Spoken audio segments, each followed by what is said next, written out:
নমস্কার বন্ধুরা, সোমা রান্নাঘরে আপনাদেরকে অনেক অনেক স্বাগত জানাই। তো কেমন আছেন বন্ধুরা? নিশ্চয়ই ভালো আছেন। তো আজকে আমার একদম একটা নতুন রেসিপি হলো মশলাদার সুজির চিতল পিঠে। তো ভিডিওটা শুরু থেকে লাস্ট পর্যন্ত জরুর দেখবেন বন্ধুরা। আজকে আমি একদম একটা নতুন রেসিপি তৈরি করব। তো তার জন্য আমার কি কি লাগবে, এখানে সুজি নিয়েছি, দহি নিয়েছি আর চালের গুঁড়ি লাগবে। তো আমি একটা মিক্সি গ্রাইন্ডার নিয়েছি, গ্রাইন্ডারের মধ্যে আমি সুজিটা দিয়ে দেবো। আমি এখানে বারিক দানা সুজি নিয়েছি, আপনারা চাইলে বড় দানা সুজিটা নিতে পারেন। তো এটা আমি পেস্ট করব মিক্সিতে। এবার এখানে আমি চালের গুঁড়ো দিয়ে দিব 2 চামচ। চালের গুঁড়োটা খুব বেশি লাগবে না, তো 2 চামচ দিলাম। এবার আমি এখানে দহি নিয়েছি, দহিটা আমি ঢেলে, দহিটা এখানে 200 গ্রাম দহি আছে, দহিটা আমি দিয়ে দিয়েছি। এটাকে আমি জল দিয়ে মিক্সি করে নিব, পেস্ট করে নেবো ভালো করে একটা।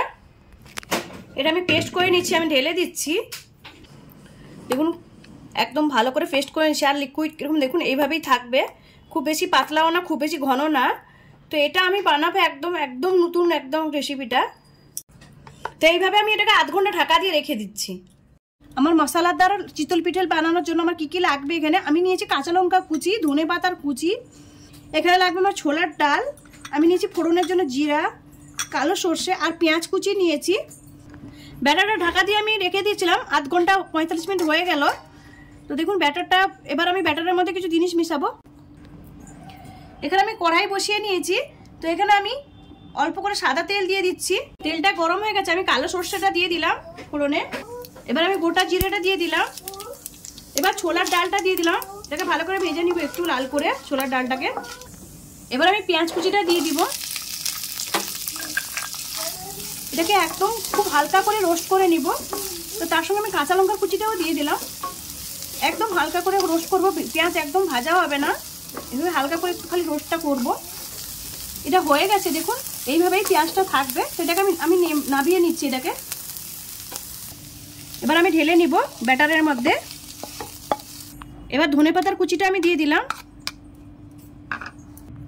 এটাকে ভালো করে মিক্স করে নিব এইভাবে। এবার স্বাদ মতো নুনটা দিয়ে দিলাম আমি, অল্প করে লাল লঙ্কার গুঁড়ো, সঙ্গে খাওয়ার সোঁটাটা দিচ্ছি, খাওয়ার সোঁটাটা আমি দিয়ে দিলাম আমি 1 চামচ। এর উপর একটু জল দিয়ে দিব আমি।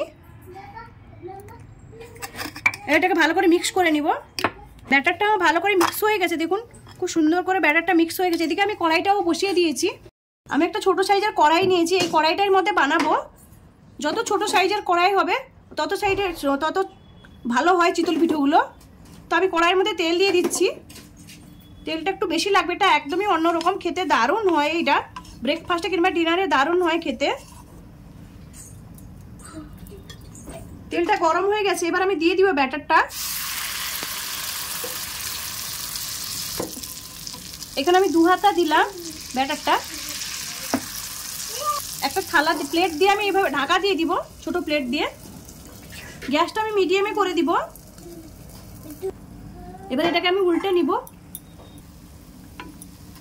দেখুন কি সুন্দর করে হয়ে গেছে। তো আমি উল্টে দিব। তো উল্টানোর আগে আমি অল্প করে এখানে তেল দিয়ে দিব, এই সাইডটায় তেলটা দিয়ে আমি উল্টে দিব এইভাবে। দেখুন ফুলে গেছে একদম ব্যাঙের মতন চিতল পিঠেগুলো। এটাকে আবার আমি 2 মিনিট ঢাকা দিয়ে দিব এইভাবে। গ্যাসটা মিডিয়াম রেখে আমি ঢাকাটা দিয়ে দিচ্ছি। এটা হয়ে গেছে, আমি ঢাকনাটা খুলে নিব। দেখুন কি সুন্দর কালারটা এসছে। তো এটাকে আমি তুলে নিব। এই যে দেখুন কত সুন্দর হয়েছে চিতল পিঠেটা। তো এইভাবে আমি আরেকটা বানাবো। এবার আমি দিয়ে দিব ব্যাটারটা। এবার আরেক স্পুন আমি দিয়ে দিলাম। এবার আমি ঢাকাটা দিয়ে দিচ্ছি। আবার সেম পদ্ধতিতে গ্যাসটা একদম মিডিয়ামে বানাবো। তো গ্যাসটা মিডিয়াম করে দিলাম। ঢাকাটা খুলে নিচ্ছি আমি। এবার উল্টে নিব আমি। অল্প করে আমি এখানে তেল দিয়ে দিচ্ছি, তারপর উল্টে নিব তেলটা দিয়ে। এবার ঢাকাটা আমি দিয়ে দিব। এবার ঢাকাটা খুলে নিচ্ছি আমি। এটা হয়ে গেছে, তো এটাকে আমি তুলে নিচ্ছি। আর বাকিগুলো আমি এইভাবে সবগুলো বানিয়ে নিব। আমার গরম গরম মশলাদার চিতল পিঠে রেডি হয়ে গেছে। তো আমি এখানে একটা কেটে দেখাচ্ছি। দেখুন কত সুন্দর হয়েছে ভিতর থেকে চিতল পিঠেগুলো। এই যে দেখুন কি সুন্দর করে হয়েছে। এই চিতল পিঠেগুলোর সঙ্গে ধনেপাতা চাটনি কিংবা নারকেলের চাটনি দিয়ে দারুণ খেতে লাগে। তো এই রেসিপিটা যদি আমার ভালো লাগে তো লাইক করুন, শেয়ার করুন, সাবস্ক্রাইব করুন।